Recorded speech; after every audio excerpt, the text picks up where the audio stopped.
Hello and welcome to episode 57 of the 6-Star Business Podcast.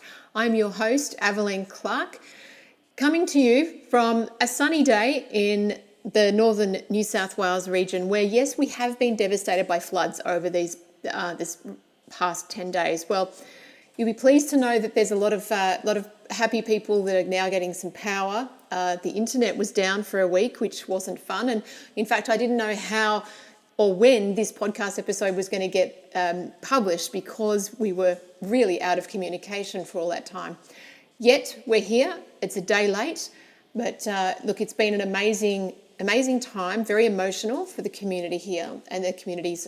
And it's been just really heartwarming to see how people have banded together, just jumped in, done what they needed to do, reached out, said, how can I help? How can I serve? And every day this is going on around me, even today, and the cleanup will continue. Then there'll be a rebuilding phase. But look, it's been tough, and yet we've been really generously supported by people from all around Australia and around the world, and we've really felt the love, and it's been wonderful. So thank you to those who've thought about us in northern New South Wales, Northern Rivers, and we are strong, resilient, and getting back on our feet, slowly but surely. Okay, our episode today is with the wonderful Michael Haynes. He previously came on our podcast in 2021, and earlier this year, I had the pleasure of catching up with Michael, and we were discussing some challenges that we foresaw in the near future, especially for B2B and what's going on, especially around this, the Great Resignation. And I invited him to come back to the podcast and have this conversation, and it was just wonderful. Michael has a global customer base. Being Canadian, he's also very well connected in US communities and lives in Australia. So he's very in touch with what's going on at all levels and all size companies and different industries. So this really was a fabulous conversation, and I'm really grateful for Michael to come back and speak to us about all of these relevant topics that are affecting businesses in this current age. My co-host is the lovely Joanne Brooks, co-founder and CEO of Navigate Biz. She's wonderful, and together we had a really great vibe. This is a wonderful conversation. Sit back, enjoy it, folks. Well, hello. Here we are. Another sunny episode of the 6-Star Business Podcast. Welcome, Joanne. Thank you for being my co-host today. My pleasure. Always a pleasure, Av. I love it, having you as my co-host. It's always a lot of fun. Yeah, it is. And welcome, Michael. Thank you. Great to be here again. Likewise. Yes, you came on the podcast last year in our first season. We obviously loved you so much we had to come back. had to have How good is that? Yes, and he said yes too when I asked him. Yeah. We had a great conversation the first time, so looking forward to having another great conversation with you both this round. Wonderful. Yeah, we can't wait as well. So we're going to assume that our listeners don't remember you. I mean, of course, how could they not remember you? But let's just do this from the top, like we do with all our guests. So, could you let us know, where you are in the world, who you serve, how you serve them, and maybe something you like to do outside of work? Okay, sure. So I'm Michael Haynes. I'm based here in Sydney, Australia. I'm an SME business growth specialist. So my focus and passion is working with service-based small, medium companies like your professional service firms, like law firms, engineering firms, IT firms, education firms, telcos, financial service firms. And my focus is working with the CEOs and the leadership teams of those service-based firms to help them acquire, retain, and grow their business customers. So I'm all about focusing, working in the SME B2B space. That is my lane. That's my wheelhouse that I focus in on. Based here in Sydney, Australia, but I do work with clients globally around the world. And so my whole focus is around helping those organizations be buyer-driven to help them achieve their objectives. In terms of your second question, I guess what I like to do out of my spare time, a lot of things, travel, which hopefully we'll be able to do again. Love cooking, and I'm a massive fan of athletics.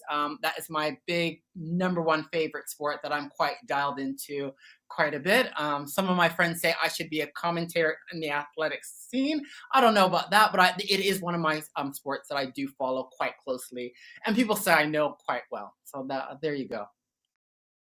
Good. Do you have any particular favorite sports within the athletics field? Very much the sprints, because I used to sprint a long time ago when I was much younger and more flexible. So probably the sprints and hurdles are the two events that I follow quite closely, and I have a fair bit of knowledge about. Those are kind of my two events that I really zone in on. So I enjoyed the Olympics last year quite a bit and was tuned in quite intensely during those 10 plus days of the athletics of the Tokyo Games.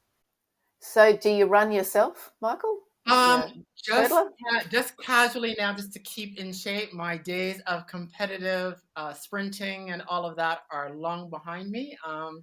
Did have some thoughts about entering Masters competitions, actually back in 2020 for the World Masters Games, but when those got canceled because of COVID, I just decided to kind of shelve that. But we'll see. Maybe I might revisit if I'm so inclined. But I think I might have to move up to middle distance. I don't think the body could handle the intensity required to be doing those sprint events of my previous former athletic days.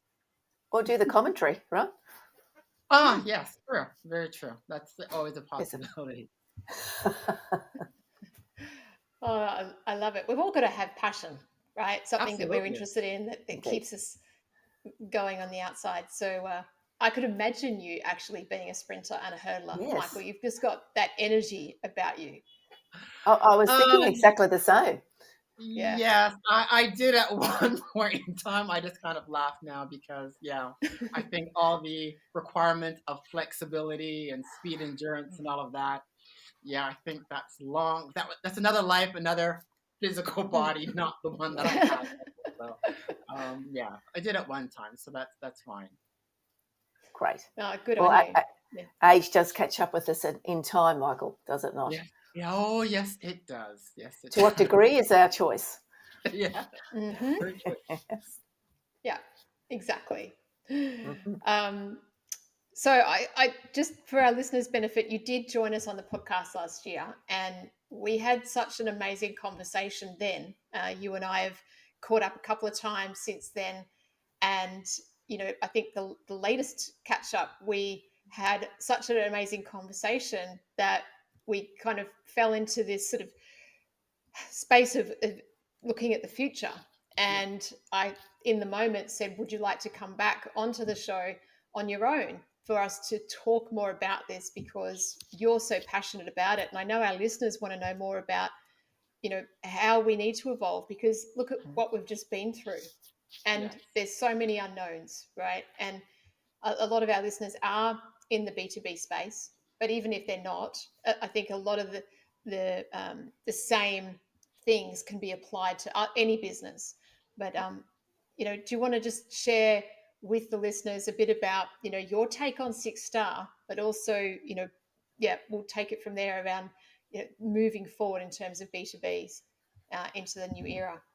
Sure, Aveline. So a six-star business, I think, is one that is really, really truly customer driven, and it's really customer driven in delivering in terms of their products, their services, really helping and really being holistic and really understanding and meeting customer needs and really going that extra mile and delivering from end to end when we talk about the whole customer experience.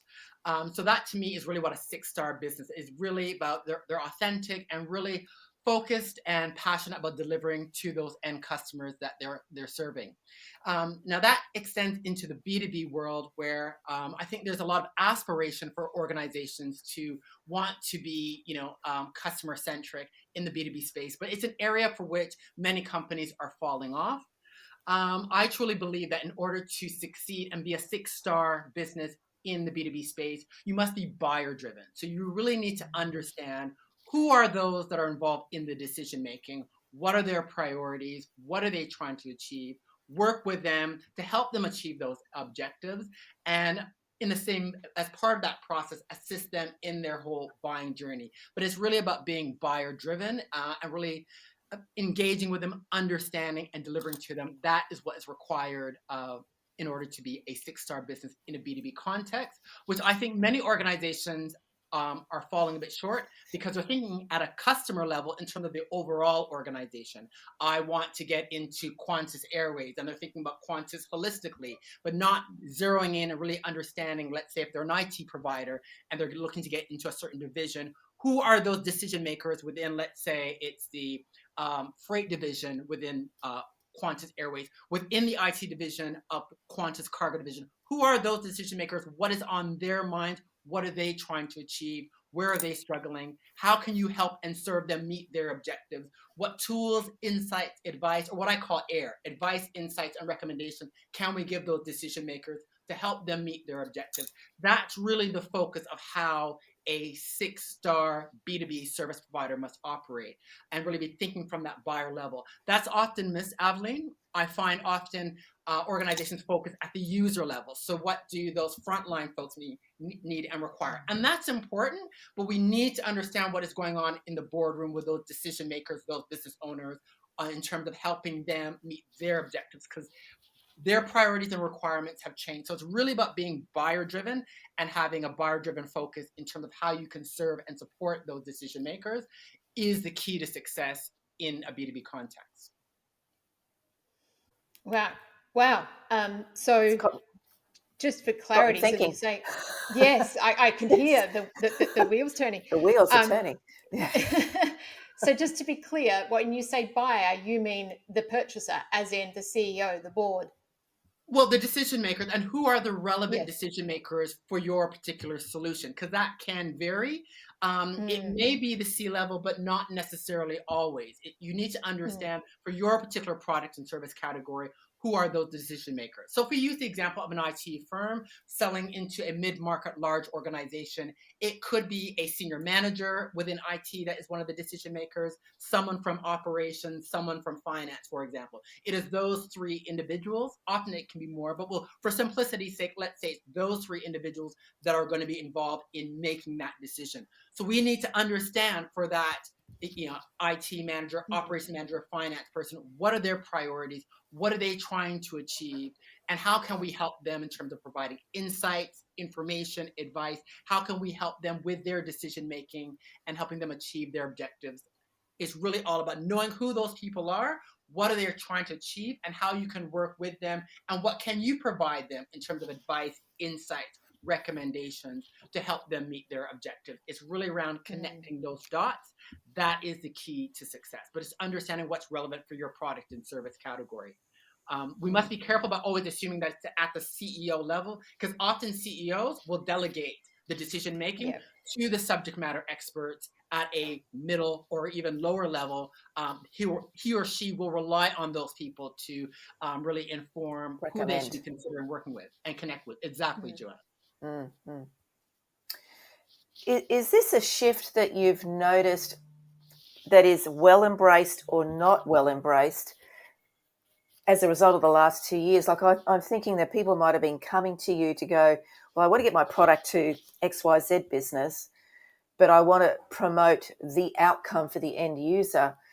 They know that the decision maker is important, but this concept that you're talking about, I really like, because you need to really consider who's going to make the decision to sign the check. Is this a shift you're seeing?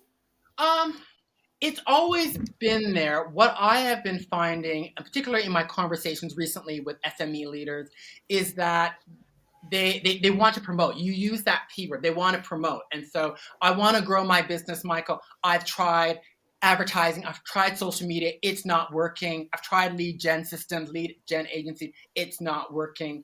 And it's that disconnect. When I ask them, well, who's the buyer, who are the decision makers, then I often get the silence. So they don't know who are those people. Well, how do those people make decisions? What do they look at? Are they using case studies, testimonials? Are they going to certain events? Are they members of certain online communities, forums? Oh, I'm not sure. We need to know who are those people and how do they make decisions? How do they seek for information, advice. Where are they looking? What are they using? Who are they talking to? Because that defines what your marketing activities need to be. But I feel, particularly amongst many SMEs, there's this default that marketing translates to advertising, social media, LinkedIn, email. That's what we need to do. And without thinking through who are those decision makers, what are they using, and how are they buying? Because business buyers now do a lot of self-education and research, and they use multiple sources. They'll listen to our podcast. They'll connect with their industry associations. They'll talk to some of their colleagues. They might be a member of a mastermind group or some kind of peer-to-peer advisory group. They'll read some white papers. They're doing multiple different things at different places. We need to know who those people are. What are they using? Case studies, testimonials, third-party reviews. What events are they going to? And then that's where we need to be visible and making sure we're providing the right kinds of advice, insights, and information relative to their priorities that they're trying to achieve. And often I find that's missed because there's a focus on promotion as opposed to really delivering value, really delivering what I call AIR, advice, insights, recommendations, and helping to connect the dots. That's very important as well, because there's been a lot of content bombardment over the past 18 months. We were all told that, we're all working from home, deliver content. So everyone kind of went out and just started pumping out content. And a lot of senior leaders are overwhelmed with content because there's too much of it. I think Gardner did a study, and they said 55% of B2B buyers are overwhelmed with the amount of content that they receive because they're constantly getting the emails and through all the traditional channels. They're getting all this content, and over 47% of B2B buyers aren't being able to connect the dots in terms of what's relevant for me. Aveline says one thing, I say something else, you say something else. What does it mean? How do we connect the dots? What's relevant for me if I want to achieve my objectives of going into new markets, trying to get new customers, trying to increase customer spend, trying to develop new solutions?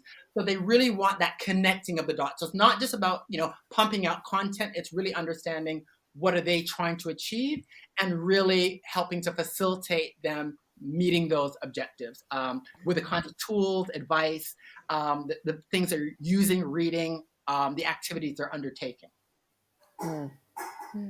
How is it? How has things changed, like over the last 2 years, and in a negative way? Like, I'm looking for what have been the impacts on this The space? impact, what I've seen is often everyone's kind of automatically defaulted to the things that all the experts say we should do. Set up your email funnels, do your advertising, social media, and everyone's automatically defaulting to those things. I'm not saying those things aren't good, but you need to see if they're relevant and they make sense for your target audience, for those that you're going to.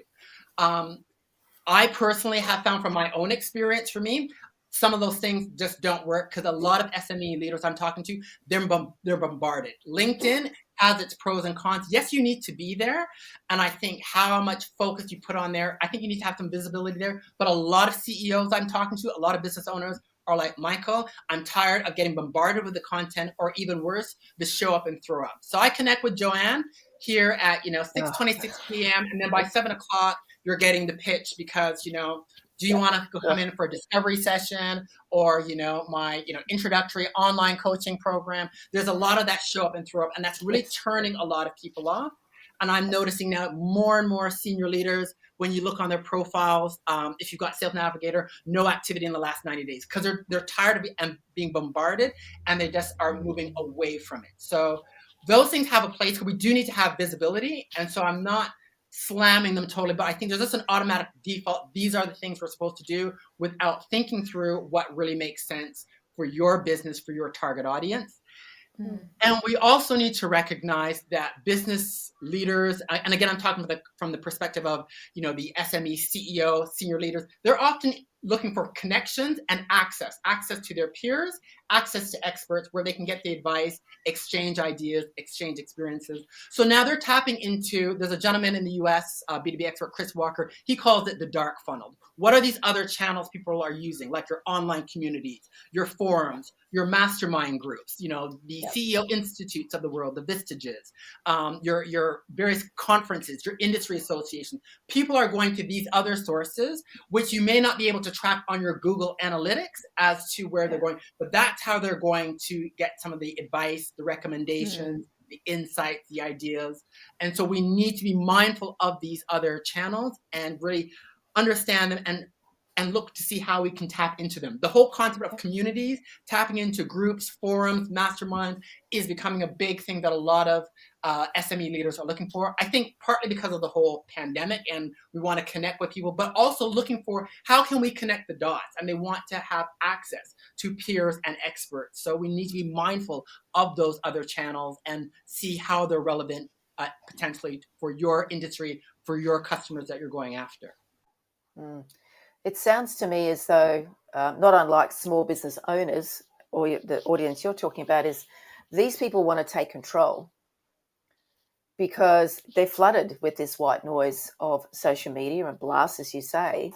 And, never before has an audience been so well informed. They have access to so much information, but this different approach is managing that volume of content by taking control. So I guess what I'd be interested to hear your viewpoint, Michael, is what does a 6-star supplier, what is their activity to be noticed amongst all those? And you touched on it briefly about all the other activities, but I'd be keen to hear what you think there. So in order to be noticed, I think the first starting point is you need to be listening. So you need to, understand your industry, understand who are the buyers. So that involves doing a bit of research, which can be a combination of online research, talking to your current clients and customers. That is always a great starting point to really start getting an understanding. What are the priorities? What are the requirements? What are the goals that they're trying to achieve? I would say that's a first starting point, talking to some of your current clients and customers. Secondly, I'm a big believer in tapping into the relevant industry and professional associations for the markets and the industries that you're operating in, because they provide a wealth of information, because they're going to have lots of events. You're going to have events, white papers, newsletters. They may have community groups that you can become a part of, which you can use to market your own business to learn from and understand what's going on. So I think that's often a second point that you can leverage as well. Of course, online research can often be extremely valuable in terms of, relevant market research studies. A lot of the consulting firms are constantly doing thought leadership around what's going on in the different markets, different industries. And a lot of your consulting firms will have free white papers and webinars that you can download. So doing that listening, doing that education is the first, I think, call. And again, starting with some of your clients and customers, some of your current ones, previous ones, that I think will give you some good clarity as to what are they looking for, what do they need, and what you can be doing next. So I highly recommend that as being step number one. And step number two is tapping into those relevant professional groups, associations, communities that are relevant to your industries. Those are the first two action items that will give you the depth of understanding that will start to help you get clarity as to what are the things you need to be working on. Good points. Something I talk about a lot in Navigate Biz is exactly those two steps, because many business owners don't do that due diligence. And it's really going back to sales 101. It's about the human to human connection. Yeah, so many people don't. Everyone wants a quick fix. Everyone wants to lead, and they want them now. And the reality is that B2B is it's getting longer because there are more people involved in the decision-making process now. Yeah. There are more people involved, and they're doing a lot more self-education and research now. And that's been studied and quantified by the likes of Gartner, McKinsey, that on average, I think B2B buyers might use 6 to 8 sources of information. And they get quite further along the buying process before they want to talk to any sales representative. So they're going to do their homework of being members of various communities and doing their, attending events, reading papers, talking to their peers within their organization, within their industry groups, doing all of that. And so they're coming at a much later stage, having done a fair bit of research and homework. But that's not to say they still don't need help connecting the dot and figuring out what's the way forward. How do we move forward that's relevant for my business? Yeah. When you talk about connecting the dots, Michael, would you say that the need to connect the dots has come about because of the massive increase in white noise and confusion about where we've just been in the last 2 years, Yeah. and where are we going? So is it a little bit of a rebound sort of after a shock, that shock effect of that, plus there's just so much going on. Where do we go? Is it a little bit of I that? think I think you've hit the nail on the head, Adeline, because often I've been finding with the discussions I've been having, a lot of, SMEs, we're very resilient. We're about moving forward now. We've been through the past 2 years, and, we can only rely on the job keepers and those social payments for PPE in the US for so long. We're all now thinking about how to move forward. But the question is how to move forward, how to grow. Is it new products, new services, is it new markets, combinations thereof?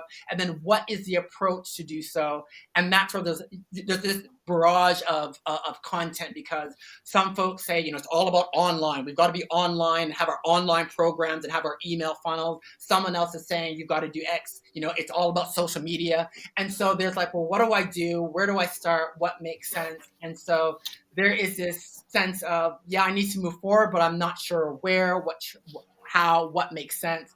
And then given that we're still in a bit of that volatility, uncertainty, so, how do we navigate all of this? So there's just so much going on, given where we've been and so much content there, that they need to have some sense of, okay, what's that roadmap, what I should be focusing on, given all the noise that I'm hearing about different marketing approaches. And then we have issues around, the great resignation and talent shortages. And so how should we get our talent? Where should we get our talent?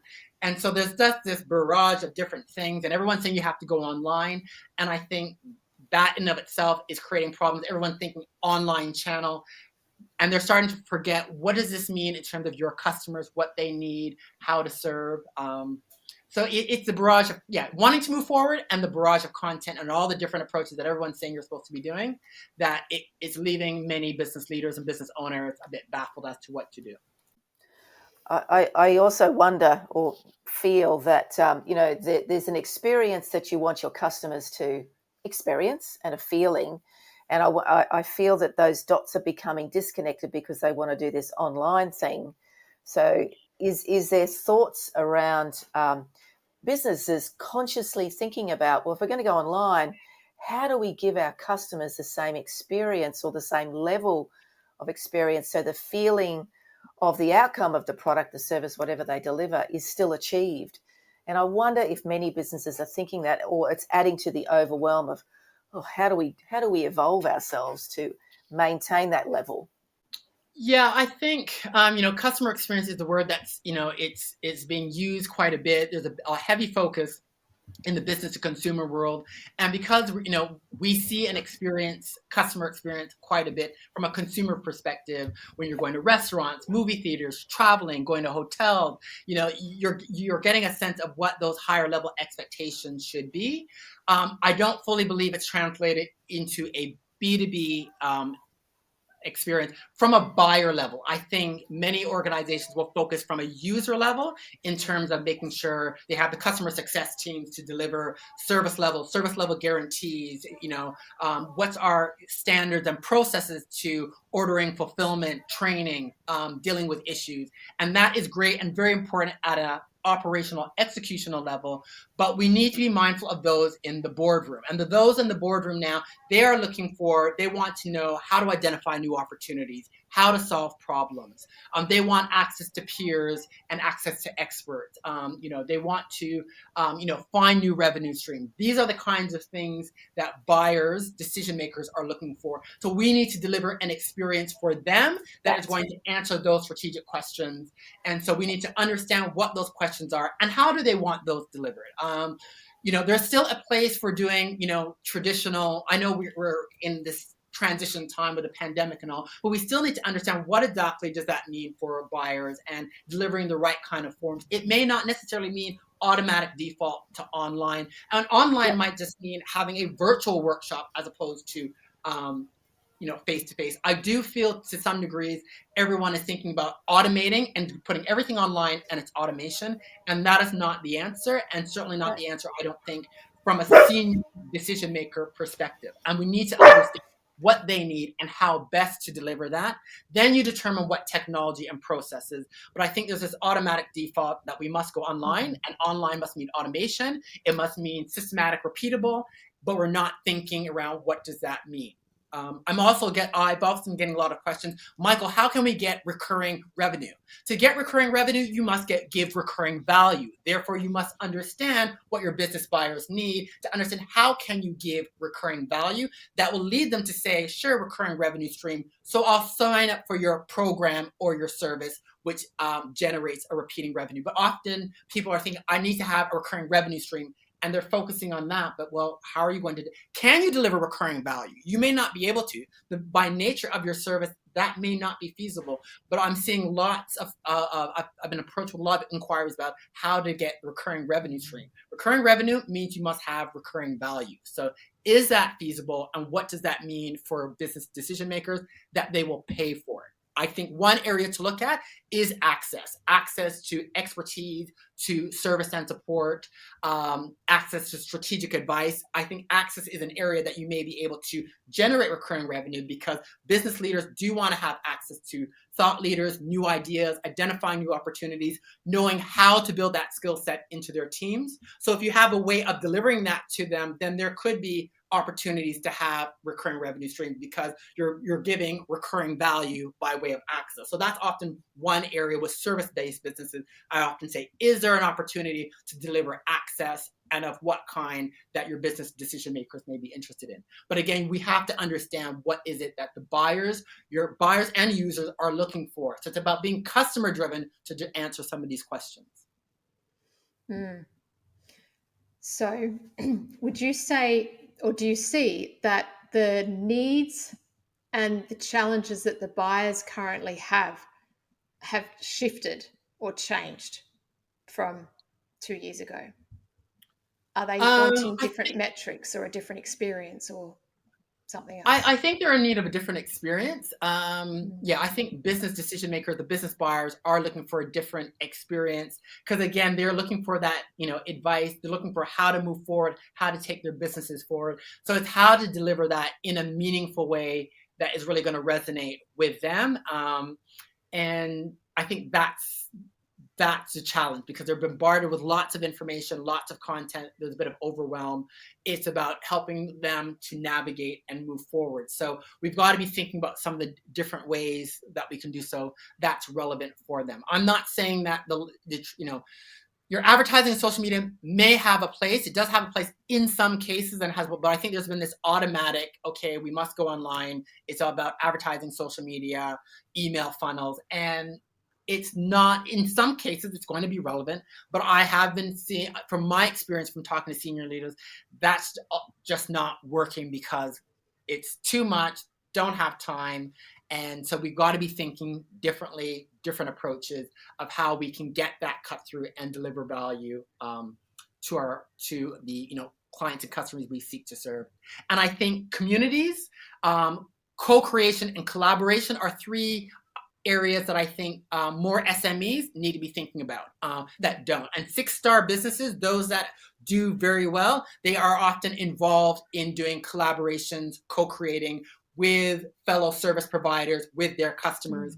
And you can see that in terms of, if you look at some of the top performing thought leaders and experts, if you really watch how they operate, they do a lot of collaborating with other thought leaders and experts, collaborating with their customers. You look at some of your best organizations who have been successful. The likes of Harley Davidson, they've always been known as being some of the gurus around customer insights, customer feedback. Singapore Airlines, they're very big on employees interacting and co-creating with customers. Boeing has done that as well. So there are a number of examples you can look at in terms of right from your individual thought leaders and experts right through to big corporates, where you see how collaboration, co-creation is very impactful and a way to really go to the next level. Creating communities is another way that many 6-star leading SME businesses, individuals, organizations, creating those communities, providing opportunities to engage with each other, engage with thought leaders, helping each other. That is another way that 6-star businesses now, 6-star performers are rising to the occasion and having success by doing these kinds of things. So those three are three areas that I think a lot of SMEs need to give more attention and focus to, and moving away from the advertising and promotion. We need to have visibility, because we don't have the visibility, we're not going to get known. But we do need to be thinking about some of these other elements around communities, collaboration, co-creation. Those three C's need to be becoming part of our growth strategies as small, medium businesses, as micro businesses, solo practitioners, and for also people and organizations that want to become six-star, because it's working with others and tapping into others that is going to be the key to success. And that can be done at various levels. It doesn't mean you have to get into a strategic alliance. It could be collaborating around content, hosting a joint breakfast, putting a joint event together. Lots of your leading thought leaders and experts, they're constantly collaborating and joining for even just swapping email database. So Aveline, you've got a campaign. I send it to my database. I've got an event. It goes through yours. Things like that. We join forces and we do an event, or we bring our respective community groups together and do, a joint event, the annual retreat, what have you. There's various levels that you can be doing these things that can be quite impactful in building the engagement, the trust that we want to be getting, the exposure to that we want to get to those senior leaders to help us build and grow our businesses and have impact. Oh, I love all of that. The three C's, and the key takeaway for me is that those are moving away from siloed operating, siloed thinking. Yeah. We Staying have to small. move away from that. You can work, even as an individual, as a sole practitioner, you can work for yourself, but you cannot work by yourself now. Now more than ever, you're going to have to collaborate. You need to be collaborating, with, your peers. You should be a member of a peer group that's relevant, other peers in where you operate, relevant professional industry associations. If you're not members of a community or groups or multiple groups, it's going to be very hard for you to succeed. And it makes a difference when you start tapping into groups. I myself, with my own business, have had massive impact and improvement in terms of how I'm performing, because I am tapped into other communities, other groups, because then you start collaborating with people, we exchange ideas, leads for opportunities, may not necessarily be clients, but opportunities to join events, to be hosting events, getting on a podcast that eventually lead to those revenue generating opportunities. Being part of communities and groups will be a game changer. Collaborating, getting into partnerships will be a game changer in terms of generating more leads, more revenue, bigger revenues. I myself, as a sole independent operator, have had a big increase in the size of opportunities, the types of opportunities, by virtue of starting to practice what I preach around collaborating, getting into partnerships, being members of communities. It makes a big difference.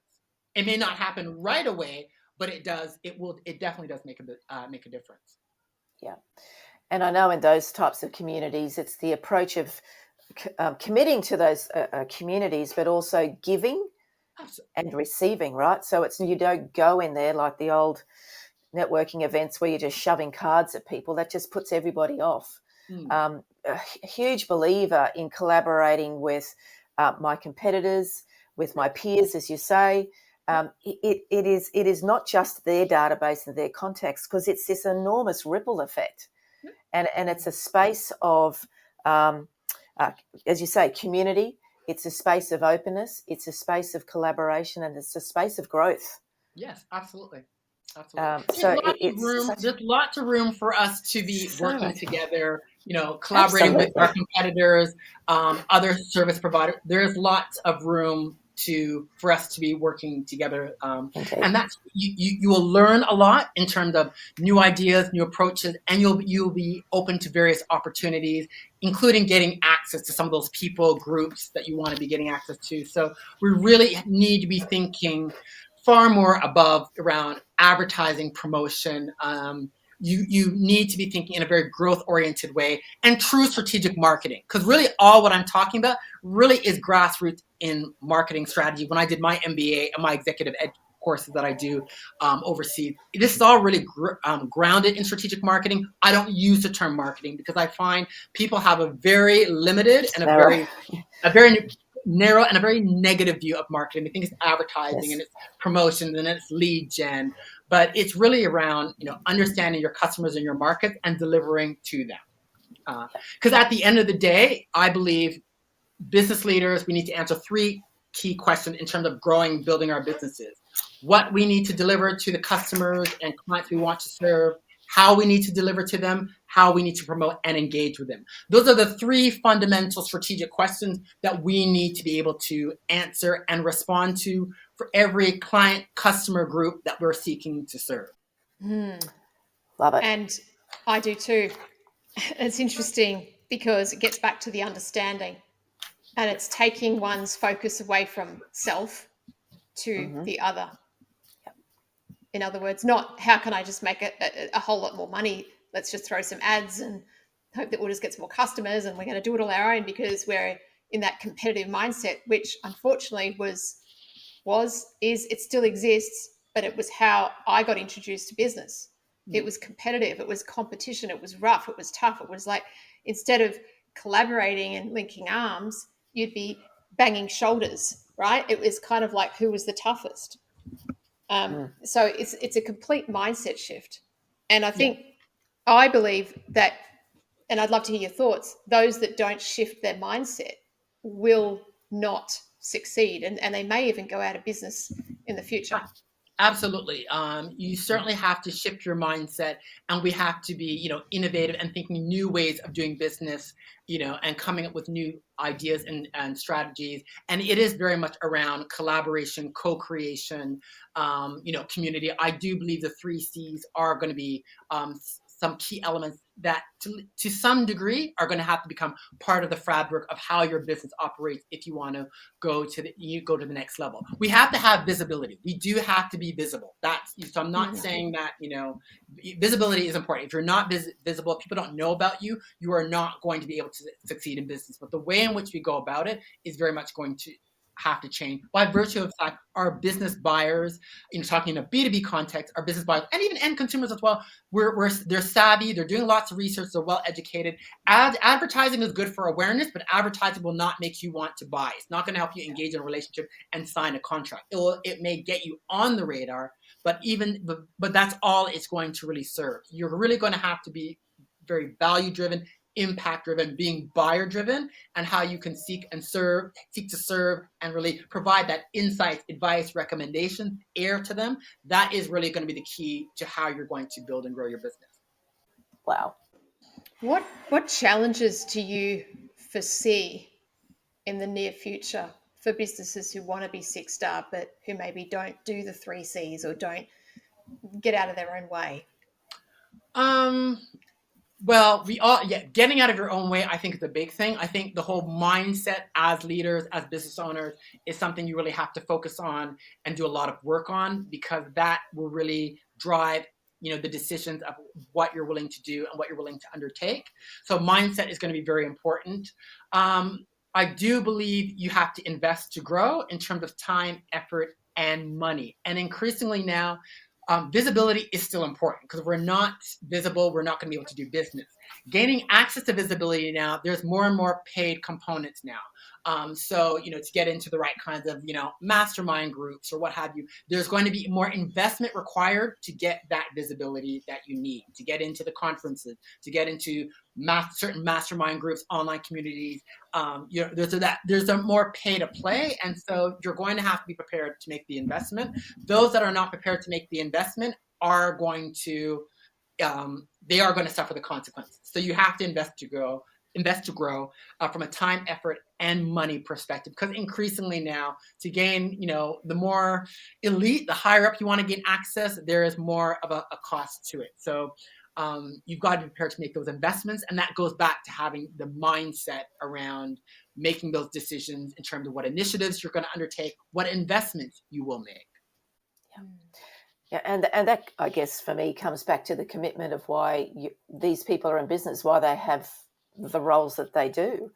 And if you don't have the commitment, well, as you say, they'll suffer the consequences and they'll get left behind. Yes, commitment and mindset, I think, are going to be increasingly important. And you are going to have to be making those investments now, because there's, we've got more and more people now that are wanting to, this whole great resignation, and people thinking, bye-bye big corporate, I want to, set up my own shingle. It does take a lot of hard work, tenacity, patience in order to succeed, because it takes a while to get the visibility and to getting the cut through to access to those groups, those customers that you want. It's because it's crowded now, and some Yes. industries are more crowded than others. So to be able to gain the visibility and stand out, you've got to make the effort, time. You have to make the time, the effort, and you'll need to make that investment of whatever it may be to be able to get the visibility, building your brand. You're going to have to make the investments to do so, and that also takes time as well. I'm wondering, I want to pick your brain, Michael. I've got a client who's in consulting, and his competitors are the Big Four. Yeah. So one of the challenges he has in his marketing, I suppose, and positioning is that some of his potential clients will always sign up one of the Big Four, like Deloitte's or KPMG, because of the name, simply because it's the name, not because it's a quality solution. Given that we've got more and more people moving into this B2B space, and we have different sizes of these organizations, so I guess there's two parts to the question. How does someone compete against the Big Four? Maybe Joanne, you've got some answers to this too. How do they get some airplay? How do they position themselves to be on some kind of equal footing with the Big Four, given that their potential customer typically, or the CEO or the board or that decision maker likes the status of working with the Big Four, regardless of how much it costs and how little ROI they get? So that's the first question. Okay, so a couple of things. I personally do believe so there is still an existence that no one gets fired for hiring IBM. I do believe those days now have that ship has kind of sailed. I think the key to being successful as a consultant is that you are going to have to position yourself as I'm going to use a term that the Haynes Research Institute uses in the US, the visible expert. You are going to have to position yourself as an authority, as an expert, and also be a deliverer of value in whatever zone of genius area that you're focusing in on. So you're really going to have to develop your expertise. I think through developing your skills, in terms of trying to get on the right kinds of projects, building your skills, becoming a member of the right kind of communities, building your brand. So you're really going to have to make an effort around really your positioning and building yourself as an expert and an authority. So through skill training, through potentially doing things like developing thought leadership, new approaches, so things like writing a book, the client work that you do, continually building your skills, getting access and collaborating with other experts as well. So joining other groups and community groups and experts, which often will take a significant investment, so that you can be surrounded by your peers, get access to those experts to build your skills and new opportunities. So you'll need to make an investment there. And most top performers are members of some sort of business. They've got their advisor network, business advisors, and that they're a member. I have mine that I'm a member of the US in, and it's not cheap at all, but I'm getting access to the skills, expertise, my community. So you've got to be making those kinds of initiatives and those investments to build your brand, to build your positioning. That will enable you to help compete with some of the bigger end of town. So that question was for the benefit of the listeners, obviously, because a lot of people are getting out there and going, well, my competitors are these big behemoths that have been in my industry for a long time.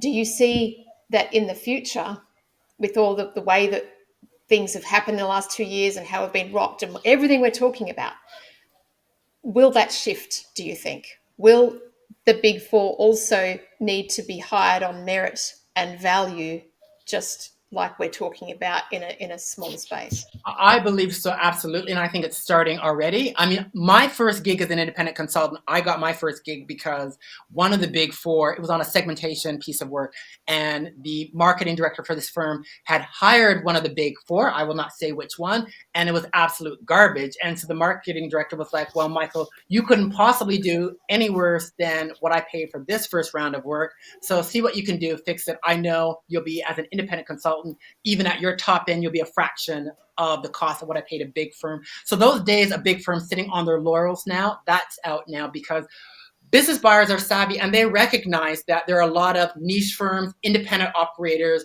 who are the ones that are really doing the work, that are really delivering, that they can get the value from, and even paying at their top end day rate. They know they're a fraction of the big four, and they're getting value because they're getting, strategies and and implementation plans that are delivering. These people are rolling up their sleeve, they know their stuff, and they're really helping them to achieve. So sitting on your laurels because you've got the big brand of being a big four, what have you, those days are over. And I think so the big four are going to have to stay on their game, trying to reinvent themselves and trying to show how they can really deliver, because many of them have done a disservice to the whole consulting profession generally by virtue of the fact that they've had their brand and reputation, but they haven't delivered. I can think of a number of examples where these big firms have gone into organizations, haven't delivered.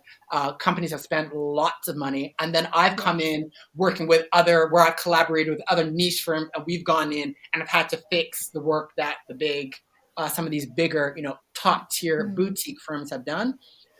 So those days are over. What I do think it will mean for more people that want to enter in, as part of the Great Resignation, etc., the bar is higher now, and you're going to have to make a lot more investment if you want to be able to compete as an expert, as a consultant.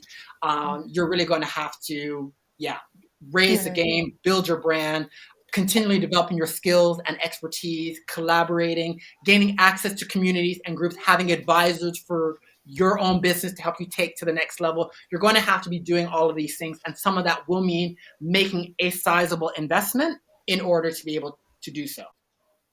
Yeah. And I think as a result, many players who are thinking about leaving big corporate and entering as an independent, a number of them will not follow through because they'll see what it's going to take, and some of those investments, and it's not easy to do. It will be like, I have to spend what?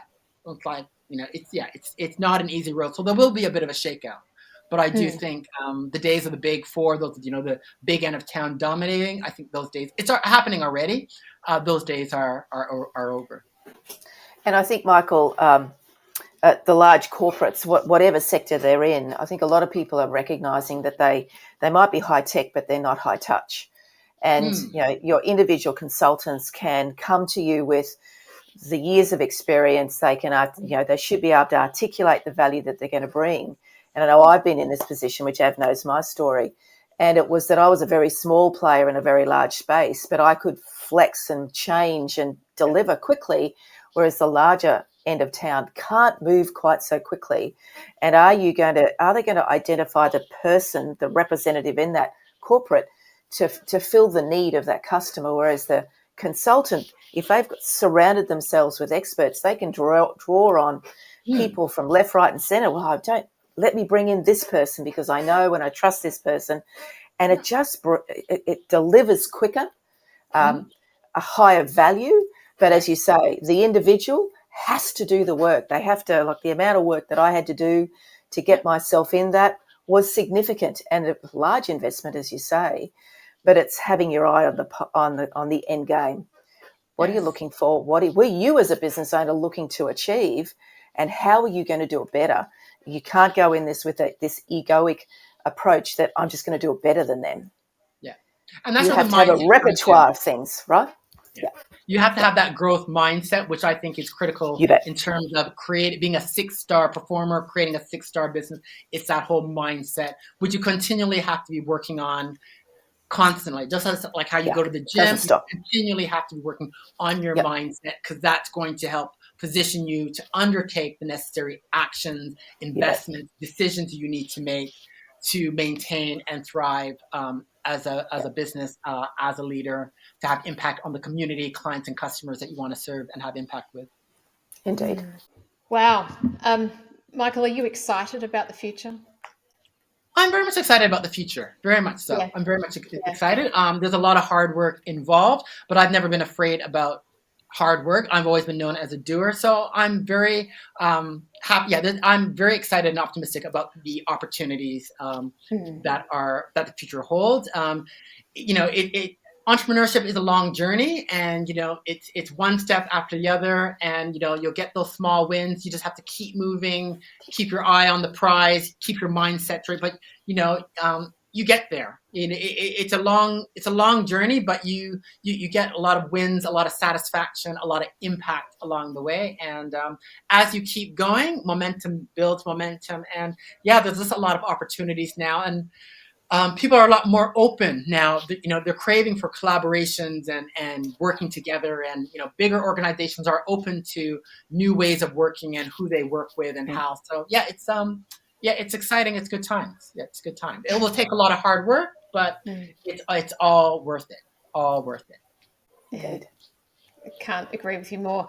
And I'm just grateful that you're part of this community, that we ran into you, that you've come in onto the Six Star podcast, that you've graced us with your genius today again. And I look forward to keeping you in our circle and our community. Oh, absolutely. You're stuck with me. Now you too, Joanne. There you go. Great. I'm excited.